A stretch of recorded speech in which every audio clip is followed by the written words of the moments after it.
Neste vídeo, vamos dar continuidade ao estudo sobre comunicação direta. Especificamente, vamos investigar o Remote Procedure Call, ou, em outras palavras, invocação de procedimentos remotos. Motivação. Suponha que um processo em uma máquina A, ele invoca um procedimento numa máquina B. O processo que chama na máquina A, ele vai ser suspenso e a execução do procedimento invocado vai ocorrer no nó B, na máquina B. Para esse fim, a informação ela tem que ser transportada do nó que invoca para o nó que vai executar por meio de parâmetros. E a resposta deve voltar de volta para o nó A por meio do resultado do procedimento. E vale ressaltar que um dos requisitos chaves em sistemas distribuídos é o aspecto da transparência. Então, nenhuma passagem de mensagem vai ser visível para o desenvolvedor, ou seja, nós teremos um mecanismo de transparência. Lembrando que no exemplo anterior, quando nós apresentamos o código em Python entre um servidor e um cliente, o programador ele tinha que fazer todo o processo de enviar uma mensagem, fazer marshalling de parâmetros, receber as mensagens no servidor, fazer marshal e resumindo, ou seja, não havia transparência. Porém, no contexto de invocação de procedimentos remotos, há alguns problemas. E o primeiro deles é que os procedimentos de invocar e os procedimentos que são invocados, eles podem e vão executar em máquinas diferentes. Em outras palavras, eles vão executar em espaços de endereçamento diferente. Os parâmetros e os resultados da computação também devem ser passados entre as entidades, e isso pode trazer problemas caso as máquinas não tenham a mesma arquitetura. Por exemplo, uma máquina ela tenha uma arquitetura x86, a outra pode ser um PowerPC, ou então pode ser um processador ARM. E, além disso, por fim, nós temos problemas mais graves, como, por exemplo, crash, ou seja, uma ou ambas as máquinas elas podem falhar, e a falha pode ser independente. E cada causas possíveis de falhas podem gerar problemas diferentes. E basicamente, qual é a ideia do RPC? Então, nós vamos fazer com que uma invocação a um procedimento remoto, por exemplo, uma função de ler um arquivo, de calcular uma integral, por exemplo, ela pode ser vista tanto quanto possível como uma função local. Simplesmente o programador, o desenvolvedor vai invocar uma função e essa função, de uma forma transparente, vai ser executada remotamente. Em outras palavras, o procedimento remoto ele não deve ter ciência de que o procedimento invocado está executando em outra mensagem, em outra máquina. E como nós vamos então prover essa transparência? Nesse contexto, para alcançar esse objetivo, surge o conceito de um client stub. E basicamente ele vai ser oferecido para o cliente que invoca a requisição e ele vai executar localmente. Ele vai ser uma entidade local que justamente vai ter principalmente três funções. O client stub vai empacotar os parâmetros daquela função em uma mensagem, vai fazer a requisição para o servidor e vai, quando receber a resposta, vai desempacotar o resultado, copiar para o programa que invocou e retornar da forma usual, como se aquele procedimento tivesse sido invocado de forma local. E o que seria basicamente na área de computação uma definição de stub? Nada mais é do que um pedaço de código que vai converter parâmetros que sejam passados entre um cliente e um servidor. Então, novamente, aquele código que nós visualizamos em Python, que ilustrava o cliente-servidor, nós tínhamos que decidimos colocar os parâmetros como uma tupla e utilizamos a biblioteca Pickle justamente para fazer esse procedimento de serialização e deserialização. E logo em seguida nós fizemos o processo de enviar aquela mensagem, receber o retorno, desempacotar e colocar aquele resultado em uma variável. Então, o stub ele faria toda aquela função que o desenvolvedor teve de realizar manualmente. Então aqui nós temos uma figura que vai ilustrar basicamente a operação de um RPC. Aqui nós podemos ver o cliente que está ao longo do tempo em essa linha mais escura, que ele está executando e em algum ponto ele vai fazer uma chamada de procedimento remoto. O client stub ele vai enviar uma mensagem. Vejam que essa mensagem ela está um pouco na diagonal, ilustrando que ela vai levar um tempo para ser transmitida. O servidor, ao receber essa mensagem, ele vai desempacotar os parâmetros, executar o procedimento e vai retornar o resultado por meio de um envio de uma mensagem. Vale ressaltar que naquelas linhas pontilhadas, espaçadas na linha de tempo do cliente, justamente o cliente ele vai ficar bloqueado, geralmente, esperando por aquela resposta. E ao receber a resposta do servidor, ele justamente vai voltar à sua execução. Continuando acerca da ideia básica, o que acontece quando a mensagem chega no servidor? Então, o sistema operacional do servidor, ele justamente vai passar aquela mensagem para um stub no servidor. Então, assim como nós temos um stub no cliente que vai prover a transparência, haverá também um stub no servidor que justamente vai transformar as requisições oriundas da rede em procedimentos locais. Como assim? Basicamente, ele vai desempacotar os parâmetros da mensagem, justamente vai invocar o procedimento correspondente, que vai ser um dos parâmetros, vai executar, receber o retorno da operação no servidor e vai empacotar o resultado na mensagem e vai enviar a mensagem para o nó que requisitou. Então, basicamente, nós temos 10 passos. Então, no primeiro deles, o cliente vai invocar um procedimento no stub do cliente de uma forma normal, ou seja, como se fosse uma operação local. O stub ele vai construir uma mensagem e vai invocar uma primitiva do sistema operacional. E o SO do cliente vai justamente enviar a mensagem pela rede para o endereço destinatário que vai ser recebido pelo SO do servidor remoto. O SO remoto justamente vai passar aquela mensagem para o stub do servidor. O stub do servidor justamente vai desempacotar os parâmetros, invocar o procedimento. O servidor então vai fará o resultado, executará a função e retornará o resultado para o stub. Por sua vez, o stub do servidor vai empacotar o resultado numa mensagem e invocar uma primitiva do SO justamente para enviar. O SO então envia a mensagem para o SO do cliente.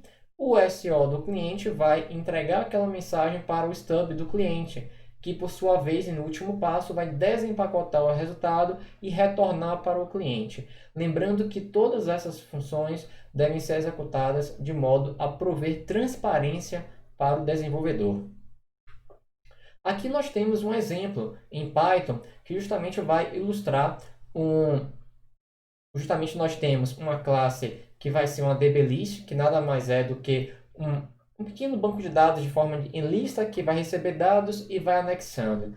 O cliente, por sua vez, ele vai prover um método chamado append, que vai anexar. Vejamos que na primeira linha desse método append, ele justamente vai indicar na primeira posição o método que vai ser utilizado, que vai ser invocado remotamente, o dado que vai ser anexado e justamente uma referência para esse dblist.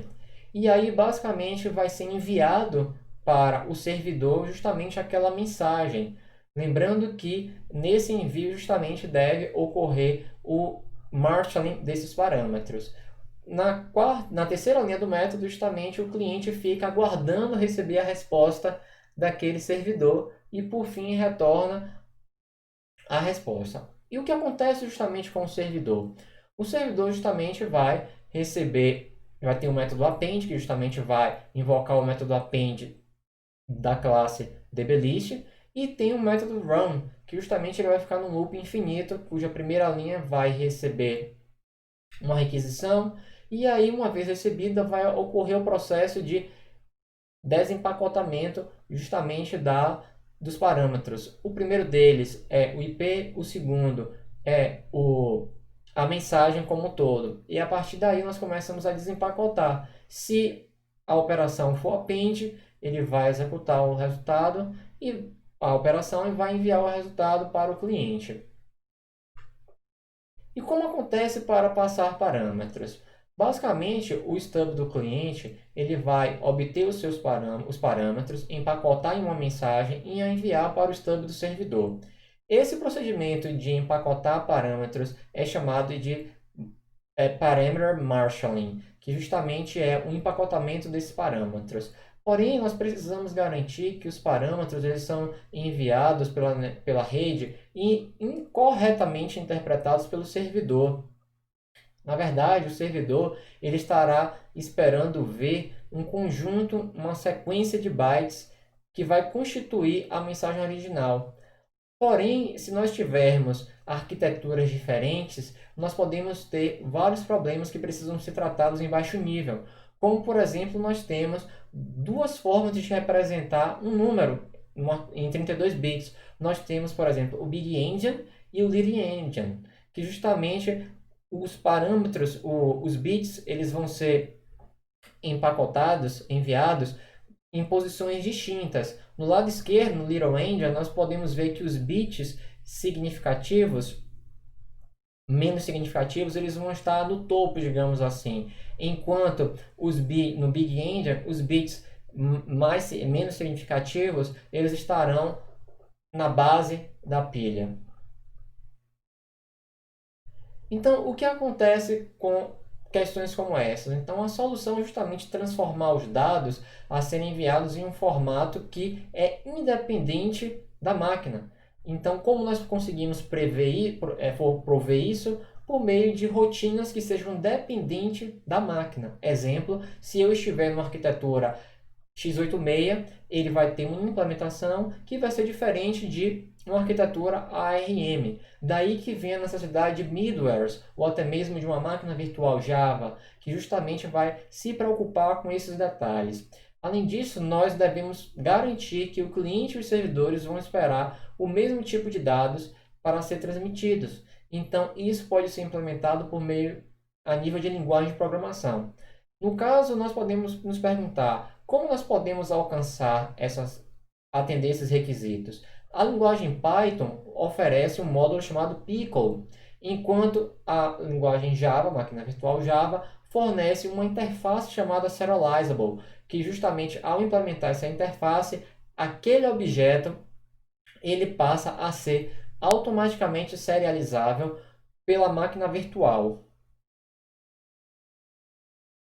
Aqui nós temos um exemplo que utiliza a linguagem Python. Então, nós temos o cliente que fornece um método append, e na primeira linha nós formamos a mensagem, que vai ter o comando append, o dado e o dblist, e veja que novamente utilizamos o módulo pickle para fazer esse empacotamento. E esse empacotamento vai resultar nessa variável chamada msgsnd, e justamente vai ser enviada pelo canal. Observem que no método do servidor run, justamente na terceira linha, o servidor vai utilizar o módulo pickle justamente para fazer o unmarshalling, o desempacotamento justamente dos dados que foram enviados. Esse código é bem parecido com aquele que nós apresentamos e estudamos quanto à execução do exemplo no cliente e servidor, utilizando então o pacote pickle. Bem, então aqui nós temos um exemplo de geração de stub. Então o stub ele vai definir o formato da mensagem, a representação dos dados e a forma que essas trocas de mensagem vai ocorrer. Então aqui nós temos um exemplo onde nós vamos definir que um método do tipo SumFunction, que vai receber um char como primeiro argumento, float no segundo, e um array de 5 posições. Então vejamos que uma palavra ela vai conter 4 bytes. Então justamente aqui nós mapeamos que um byte vai estar associado com o identificador da função. Aqui nós vamos apresentar um char Veja que um SHA ele ocupa menos do que 4 bytes. Então aqui nós temos o parâmetro y, e aí vem justamente o quarto campo, ele vai indicar quantos elementos do vetor estão sendo transmitidos. Então aqui nós estamos dizendo que vamos transmitir 5 elementos daquele vetor. E aí, em seguida, de forma contígua, nós encontramos os 5 elementos. Podemos também prover suporte baseado em linguagem, que justamente a própria linguagem vai embarcar, vai fornecer o mecanismo de invocação de procedimento remoto. E basicamente o desenvolvimento vai se tornar muito mais simples. E para isso nós temos o exemplo clássico que é o Java Remote Method Invocation, que justamente um cliente que vai ser executando a sua própria máquina virtual pode invocar um método de um objeto gerenciado por outra máquina virtual. O RMI ele é amplamente estudado, encontra-se vários exemplos na literatura, porém, como Python tem sido uma linguagem que vem ganhando destaque nos últimos anos, nós vamos apresentar a ideia por meio de uma linguagem Python. Então, basicamente, como funciona? Aqui nós temos um módulo RPYC, justamente ele vai apresentar uma classe dblist, que vai ter um array que em cada método de exposed append ele vai anexar. E aí, basicamente, no método main, ele vai ter um forking server que vai começar a ouvir na porta 1, 2, 3, 4, 5. E daí, o que vai acontecer? O meu cliente ele vai se conectar naquela porta e justamente ele vai poder invocar aquele método exposed. E aí ele vai justamente fazer anexar o dado 2, o inteiro 4, e depois ele vai imprimir esses resultados. Vejam que todo esse processo ele vai ser transparente. Bem, o RPC ele pode apresentar duas alternativas básicas. A primeira delas é o síncrono, que está ilustrado na figura superior, onde o cliente, ao fazer uma requisição, ele interrompe a sua execução à espera do retorno do servidor. E na figura inferior, nós podemos ver um cliente que ele justamente faz a requisição, o servidor vai enviar um acknowledgement de que aquela requisição foi aceita, e observem que o cliente ele não fica mais bloqueado, ele volta a executar.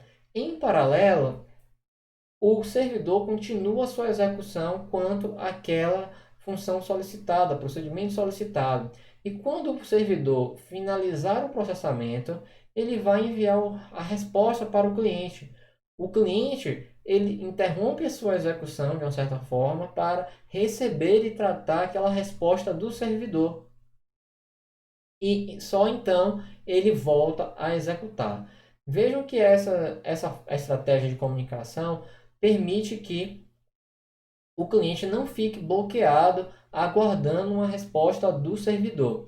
Vale ressaltar que, em geral, para implementar essas funcionalidades, utiliza-se um conceito de callback, que nada mais é do que uma função definida pelo usuário que vai ser invocada quando algum evento de interesse especial aconteça. Para aqueles que já programaram em Node.js, é uma prática bastante comum o uso de callbacks. Bem, no caso do RPC, nós temos também várias semânticas de invocação. Então, aqui nós podemos ter medidas que vão tolerar falhas. A primeira delas consiste em retransmitir a requisição da mensagem, no caso de falhas. Uma vez que houver retransmissão, pode haver o caso de duplicadas. Então, nós podemos filtrar ou não. E também, havendo duplicadas, nós podemos reexecutar o procedimento ou retransmitir a resposta. Então, essas semânticas são bem parecidas com aquelas que nós vimos anteriormente. A primeira delas consiste na semântica maybe, onde aquela chamada pode ou não ser executada. Por quê? Porque não há retransmissão de requisição de mensagens. Se a mensagem do servidor, a request, ela foi recebida pelo servidor, então provavelmente aquele procedimento será executado. Mas se a mensagem não foi recebida, uma vez que não há retransmissão de mensagens, aquele procedimento não será executado. Na segunda linha, nós temos a semântica at least once, ou seja, pelo menos uma vez. E pelo menos uma vez, pois, em caso de perda de requisição, ele será retransmitido, porém não há duplicação de requisições duplicadas. Então, garante-se que o procedimento será executado pelo menos uma vez. No último caso, at most once, garante que a mensagem será retransmitida, como também a duplicação, filtragem duplicadas. Ou seja, se o servidor receber uma mensagem, a mesma requisição, mais de uma vez, não haverá reexecução. Então, nós novamente perguntamos por quanto tempo o servidor deve reter as respostas em caso de retransmissão de reply. Exemplo, eu sou um servidor, recebi uma requisição, sei que já executei, mas recebi uma nova solicitação da mesma requisição. A solução é justamente armazenar em unidade de memória o resultado daquela requisição. Então, em caso de recebimento de requisições duplicadas, eu simplesmente vou na memória e retorno um acknowledgement ou o resultado do processamento. Porém, a memória é finita, então por quanto tempo eu vou guardar, armazenar esses dados? Muito obrigado.